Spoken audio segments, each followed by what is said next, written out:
ओम शांति। हम सब भगवान के विशेष कार्य के लिए चुने हुए ब्रह्मा वत्स, ब्रह्मा कुमार और ब्रह्मा कुमारियां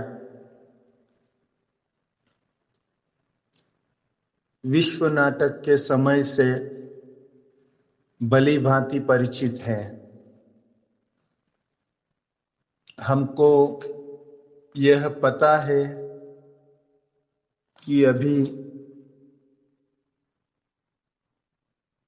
सतयुग, त्रेता युग, द्वापर युग और कलयुग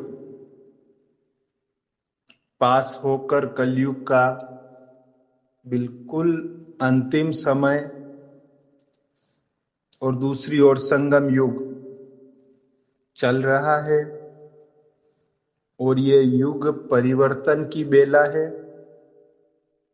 इसमें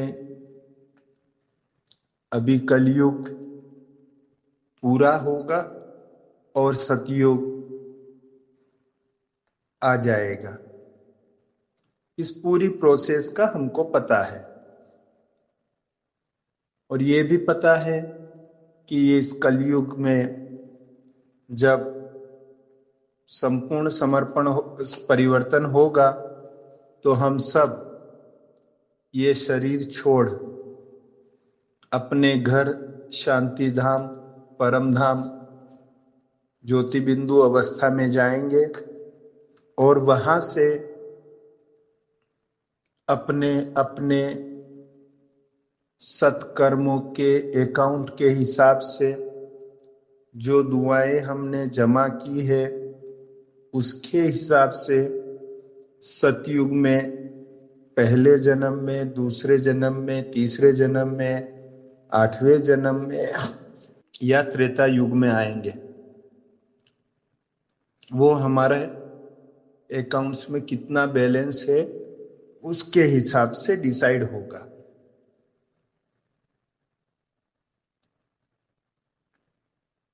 अभी जब हमको इस चीज का पता है तो इसके साथ में बाबा ने हमें ये भी बताया है कि कलयुग समाप्ति के लक्षण क्या क्या है, कि जब कलयुग समाप्ति की बिल्कुल अंतिम छोर पर होगा और सतयुग आने वाला होगा। और जो बाबा ने इशारे बताए हैं वो इशारे लगभग अभी काफी कुछ दिखाई दे रहे हैं। ऐसी स्थिति में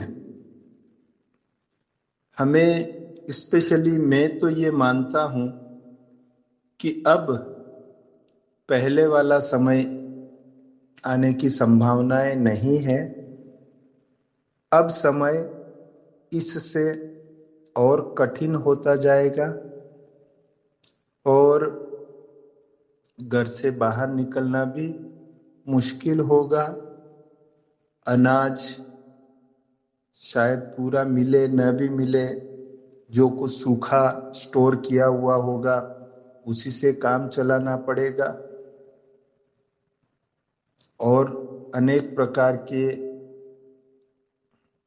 प्राकृतिक आपदाएं, मनुष्य निर्मित आपदाएं आदि आएगी। माना समय अभी और चुनौती भरा, कठिनाइयों भरा, दुख भरा दुनिया के हिसाब से ऐसा समय आने वाला है। अब पहले वाला समय नहीं आएगा कि जब हम बड़ी बड़ी सभाएं करते थे, सेमिनार करते थे, कॉन्फ्रेंस करते थे और स्नेह मिलन करते थे, ब्रह्मा भोजन करते थे, आदि आदि सारी बातें होती थी। अब लग नहीं रहा है कि इस प्रकार का समय वापस आएगा। चलिए ठीक है, समय तो ये हमने समझ लिया, लेकिन अगर वास्तव में ये सही हो जाता है तो ये निश्चित है कि हम सबको शरीर छोड़ना होगा। भले कारण निमित्त कुछ भी बनेगा, लेकिन ये शरीर छोड़कर ज्योति बिंदु स्वरूप में अपने घर जाएंगे और फिर सतयुग में आएंगे।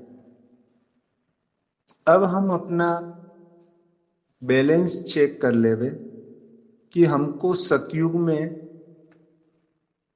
कौन से जन्म में आने का हमने लक्ष्य रखा हुआ है और कौन सा पद प्राप्त करने का हमने लक्ष्य रखा हुआ है।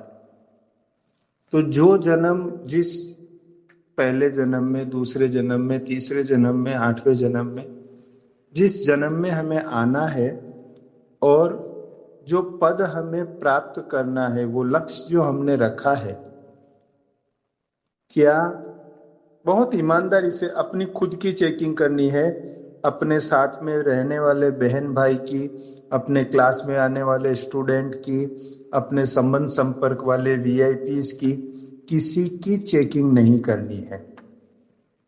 आज जो हम विशेष चर्चा कर रहे हैं ये खुद की चेकिंग का ही है और मैं अपनी कर रहा हूं, इसीलिए मैं आपके साथ शेयर कर रहा हूं कि हम अपनी चेकिंग करें कि क्या हमारा वास्तव में इतना दुआओं का खाता, गुण विशेष का खाता, सत्कर्मों का खाता, पुण्य का खाता जमा हो गया है। जो लक्ष्य हम रखे हैं वो हमें आज शरीर छूट जाए तो उस लक्ष्य को हम प्राप्त कर ले, हमारा इतना खाता हो गया है,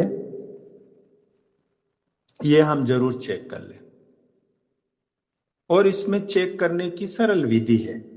आप कहेंगे कैसे हम चेक करें कि इतना हुआ है कि नहीं हुआ है। बाबा ने हमें विकारों के बारे में और देवी गुणों के बारे में बताया है।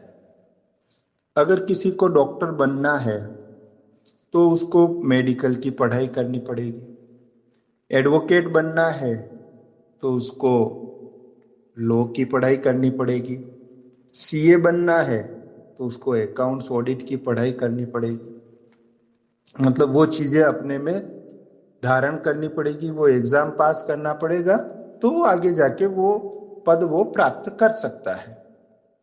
इसी प्रकार से अगर हमें सतयुग में महाराजा बनना है, राजा बनना है, साहूकार बनना है, जो भी बनना है, जो हमने डिसाइड किया है, हम हर एक ने आपने और मैंने अपने अपने हिसाब से तो हमने लक्ष्य निश्चित किया ही है कि हमको क्या बनना है।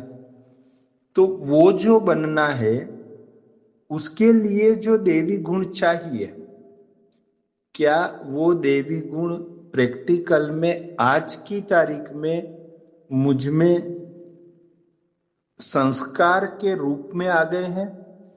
थोड़ी देर के लिए नहीं, 2 मिनट के लिए नहीं, भाषण करने के लिए नहीं, योग करते हैं तब तक के लिए नहीं, लेकिन संस्कार के रूप में वो आ गए हैं। क्योंकि आत्मा यहां शरीर छोड़ के संस्कार ही आगे ले जाने वाली है। तो वो सभी देवी गुण, मधुरता, धैर्यता, हर्षित मुक्ता, रहमदिल, करुणा भाव, तो ये सारी चीजें, जितने भी देवी गुण हैं जो हमें सतयुग में हमारे पद के लिए जरूरी है, क्या वो देवी गुण, क्या वो क्वालिफिकेशंस आज की तारीख में मेरे में आ गई है? एक तो वो हमको देखना। दूसरा, जो विकार है, काम, क्रोध, लोभ, मोह, अहंकार, ईर्ष्या, नफरत, वैर भाव, परचिंतन, परमत, परदर्शन, ये सब जो हैं, क्या ये अंश एवं वंश सहित समाप्त हो गए हैं? ईमानदारी से अपना चेकिंग करें, क्योंकि अब हमारे पास ज्यादा समय नहीं है।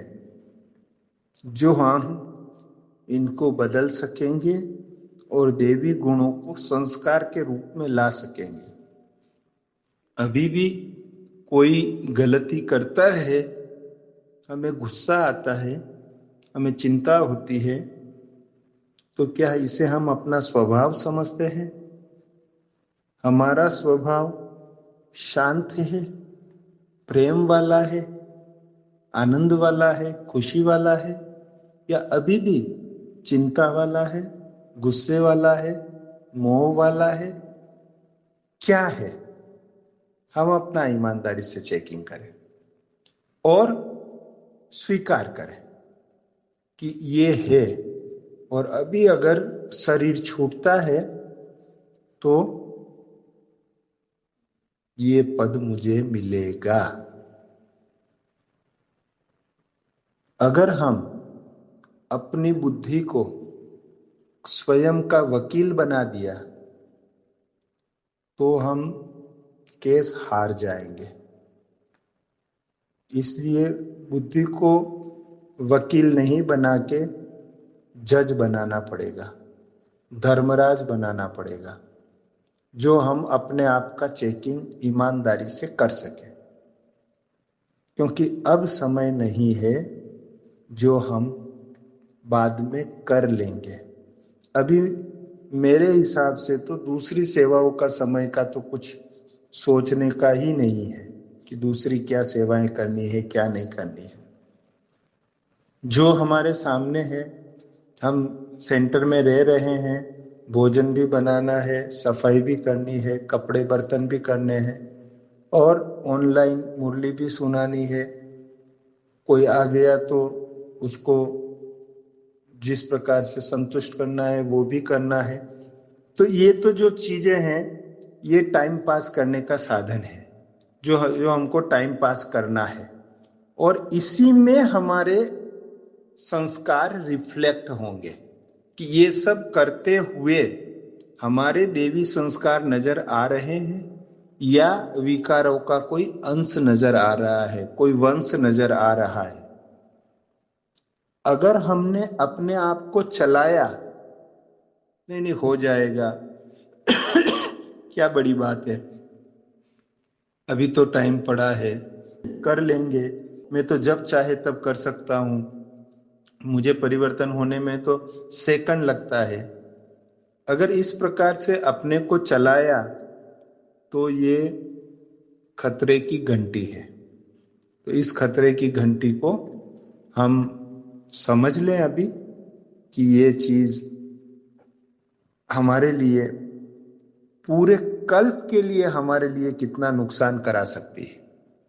क्योंकि ये अंतिम समय है और पूरे कल्प का रिकॉर्डिंग का समाप्ति होने वाला है।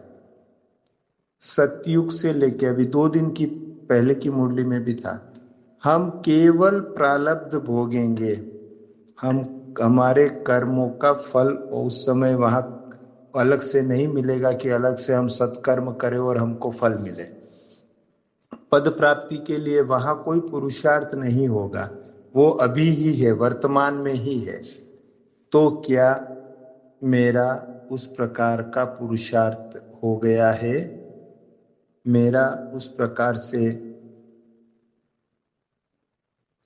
पद प्राप्ति के लिए जो भी आवश्यक गुण है, देवी गुण है, शक्तियां हैं, वो प्रैक्टिकल मेरे जीवन में आ गई हैं संस्कार के रूप में।